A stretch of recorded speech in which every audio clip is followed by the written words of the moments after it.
A man buys a ticket to the 2026 World Cup. Just one ticket.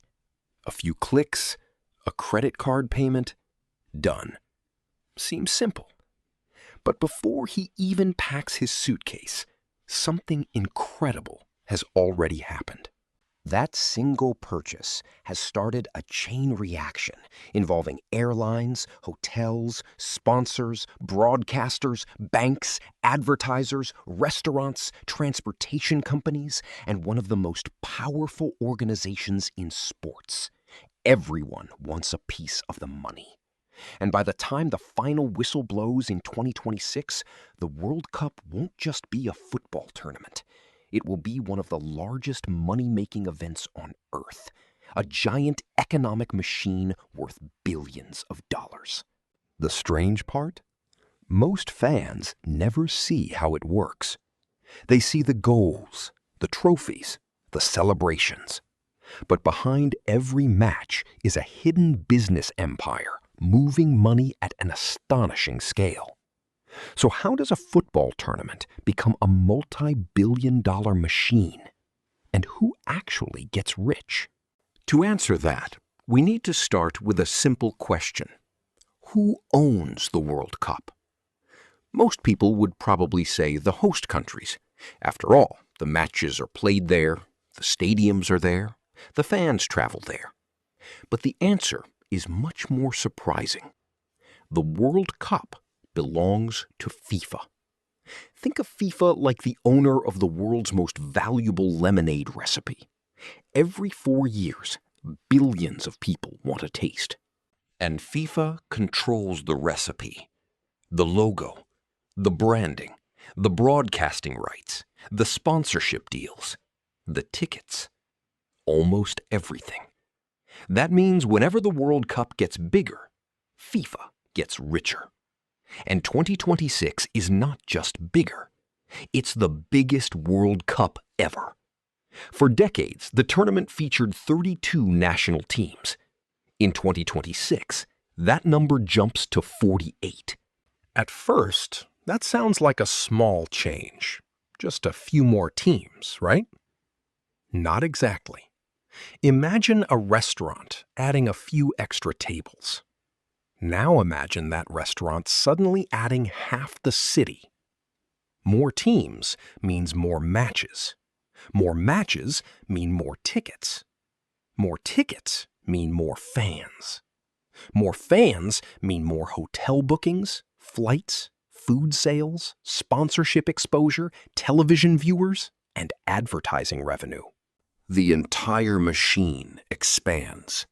And when the machine expands, so does the money. A lot of money. But here's where the story gets even more interesting.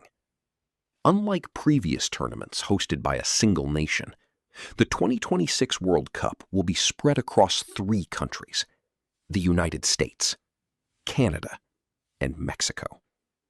On paper, it sounds complicated. In business terms, it's brilliant. Instead of relying on one market, FIFA gains access to 3. 3 tourism industries, 3 transportation networks, 3 consumer markets, 3 economies.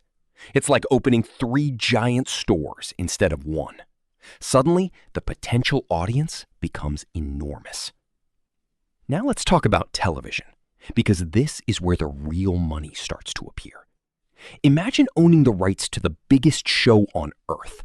Not one country, not one region, the entire planet.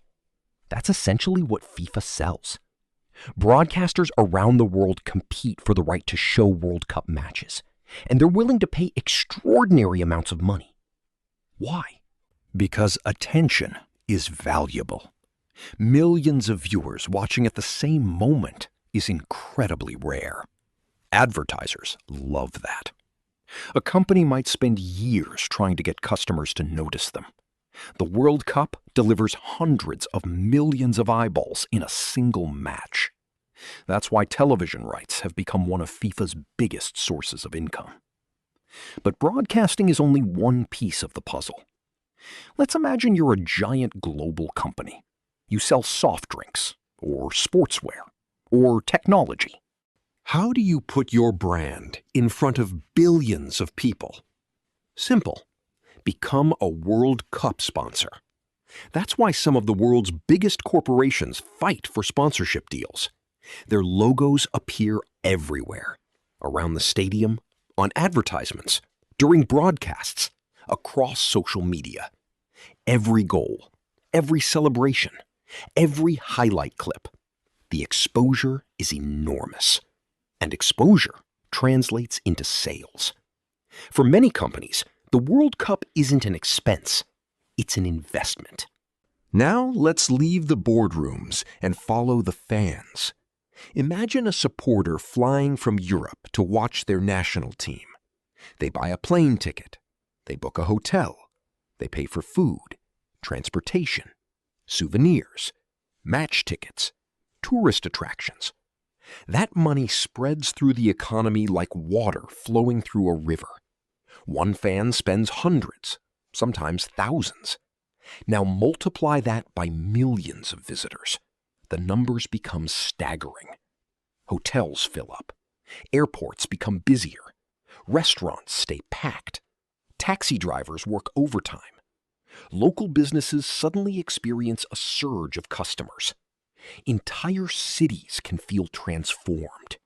This is one reason governments love hosting major sporting events. The tournament acts like a giant magnet, pulling visitors from around the world. But there's a catch, a very expensive catch, because hosting a World Cup isn't cheap, not even close. Imagine inviting the entire neighborhood to your house. Then imagine inviting the entire planet. You need transportation, security, infrastructure, staff, technology, event management, emergency services, and facilities capable of handling millions of visitors. The bill can become enormous. Some countries have spent billions preparing for major tournaments, and that creates a huge debate. Supporters say the investment boosts tourism, creates jobs, and improves infrastructure. Critics ask a different question. What if the money never comes back? This argument follows almost every major sporting event, and the World Cup is no exception. But while governments debate costs, another industry quietly celebrates: the betting industry.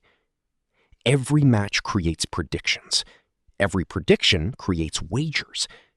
Every wager creates money flowing through sportsbooks and betting platforms around the world. Win, lose, draw. First goal scorer, final score. The possibilities seem endless. And during a World Cup, betting activity often reaches extraordinary levels. Even people who rarely watch football suddenly become interested. Not because of the game, because of the stakes. Now add social media to the mix. 20 years ago, fans watched matches. Today, they create content.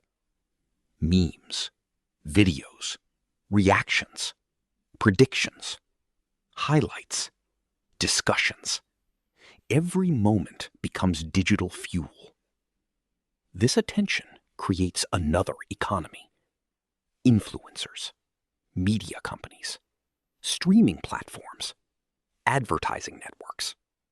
Everyone wants a share of the audience. In many ways, attention has become a currency of its own, and the World Cup produces more of it than almost any event on Earth. But perhaps the most surprising part of the entire story is that FIFA doesn't need to manufacture a product. It doesn't build smartphones. It doesn't sell cars. It doesn't produce oil. Its most valuable asset is something much simpler: a tournament, an event, a competition that captures global attention. And attention is incredibly valuable.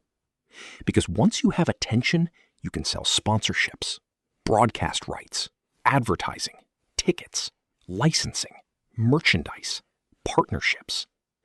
The football itself is only the beginning. The real business is everything built around it. That's why the 2026 World Cup is expected to generate astonishing amounts of economic activity. Not millions, not even just billions, but a vast financial ecosystem involving businesses, governments, investors, media companies, and consumers spread across the globe. And every part of that ecosystem is connected.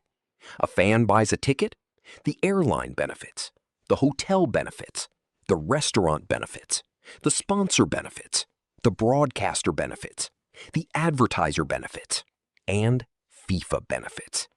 It's like a giant money carousel where every ride generates revenue. Which brings us back to our original question. Who actually gets rich from the World Cup? The answer is surprisingly simple. Almost everyone who successfully positions themselves close enough to the flow of money.